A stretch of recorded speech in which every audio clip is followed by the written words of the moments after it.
બોટાદ ખાતે નગરપાલિકામાં સેવા સેતુનો કાર્યક્રમ યોજાયો હતો। બોટાદ નગરપાલિકા કચેરીમાં 54 જેટલી સરકારી કચેરીઓના એક જ જગ્યાએ કામો કરવા માટે તેમજ સ્થળ પર જ લોકોના કામનો નિકાલ થાય તેવા હેતુથી સેવા સેતુનો કાર્યક્રમ યોજાયો હતો, જેમાં સરકારશ્રીની વિવિધ કચેરીઓના અધિકારીઓ હાજર રહ્યા હતા અને લોકોએ વિવિધ કામ કરવા માટે અરજીઓ કરેલ હતી। TG Goswami, chief officer Botad નગરપાલિકા। સેવા સેતુ કાર્યક્રમ 10મો તબક્કો છે। આજે 10 વર્ષથી ચાલે છે, આ 10મું વર્ષ છે।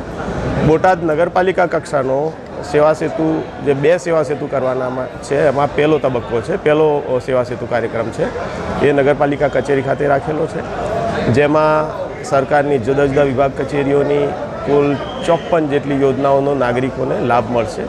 સ્થળ ઉપર જ એમને જે કોઈ સેવાનો યોજનાનો લાભ લેવાનો હોય એ આપવાના હેતુ સાથે આ કાર્યક્રમ છે। તાવલિયા ચંદ્રકાંત હિંમતભાઈ, બોટાદ શહેર પ્રમુખ, ભારતીય જનતા પાર્ટીની મારી જવાબદારી છે। આજે 10મા તબક્કાનો સેવા સેતુ કાર્યક્રમ બોટાદ નગરપાલિકા દ્વારા આયોજન કરવામાં આવ્યું છે। ત્યારે સરકાર ઘણા વર્ષોથી જે છેવાડાના માનવી સુધી લોકોની અગવડતાઓ જે હતી એનું એક સ્થળે નિરાકરણ લાવી અને લોકોને 54 જેટલી ઓફિસોના એક જ જગ્યાએ આ કામગીરી ચાલે છે અને આમાં નાનામાં નાના લોકો દરેક સુવિધાઓ મેળવી અને પોતાના જે કાર્ય છે એમાંથી સમય બચાવી અને તુરંત સ્થળ ઉપર જ સર્વે સર્ટિફિકેટો આપી દેવામાં આવે છે। ત્યારે સરકાર અને નગરપાલિકા દ્વારા ખૂબ જહેમત ઉઠાવી અને વધારેમાં વધારે લોકો લાભ લે એવી આજે લોકોમાં સંદેશો આપવામાં આવ્યો છે અને સર્વે લોકોને અહીંથી નિરાકરણ આવે સમસ્યાનું એવું કામ કરવામાં આવી રહ્યું છે। આ સેવા સેતુના કાર્યક્રમને બોટાદના પૂર્વ કોર્પોરેટર મેઘજીભાઈ તલસાણિયા દ્વારા વખોડી કાઢવામાં આવેલ છે અને તેઓએ જણાવેલ કે આ સેવા સેતુનો કાર્યક્રમ કોઈ પણ જગ્યાએ સફળ થતો નથી। સરકારશ્રીના આ કાર્યક્રમનો તાયફો જ કરવામાં આવે છે। અહીં લોકો આવે છે અને અરજીઓ પણ કરે છે, પરંતુ તેઓ મૂળ કચેરીના ધક્કા જ ખાવાના હોય છે।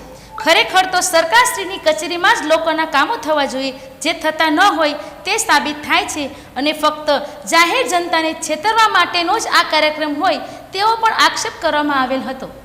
મારું નામ મેઘજીભાઈ વિઠ્ઠલભાઈ તલસાણિયા, માજી હાલ નગરપાલિકા કોર્પોરેટર, અને મારું એ કહેવાનું છે કે આ સેવા સેતુનો હેતુ સરકારશ્રીએ આ એક તાયફો કર્યો છે કે સેવા સેતુનો કાર્યક્રમ કરવો હોય તો આ કર્મચારી બધા ઓફિસોમાં બે જ છે, તો ઓફિસની અંદર આ કામ ન થાય જ તે, પણ આ એક સરકારશ્રીએ સેવા સેતુ માટે આ પબ્લિકને ગેરમાર્ગે દોરવા માટેનો આ એક તાયફો કર્યો છે। પબ્લિકને 200 રૂપિયાની મજૂરી કામ ખોટી કરીને અને અહીંયા આવે છે, થળ માથે કોઈ પણ આ ટેબલે બેઠા છે નિરાકરણ લાવી દે એનું ચંપલને મારું મોઢું। અત્યારે થળ માથે કોઈ પણ ગમે ત્યારે આવો સેવા સેતુનો કાર્યક્રમ થાય છે, કોઈ પબ્લિકનું કામ થતું નથી, તો ઓફિસમાં થાય જ છે।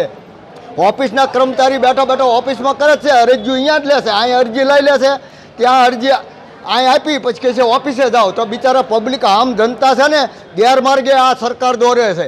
મારું એ કહેવાનું છે। મારું નામ મેઘજીભાઈ વિઠ્ઠલભાઈ તલસાણિયા। અત્યાર સુધીમાં કોઈ પણ થળ માથે સેવા સેતુનો કાર્યક્રમ થયો નથી અને પબ્લિકનું કામ નિરાકરણ તાત્કાલિક અહીંયા થળ માથે થયું નથી, એટલું હું કહેવા માગું છું આમ જનતા બોટાદની।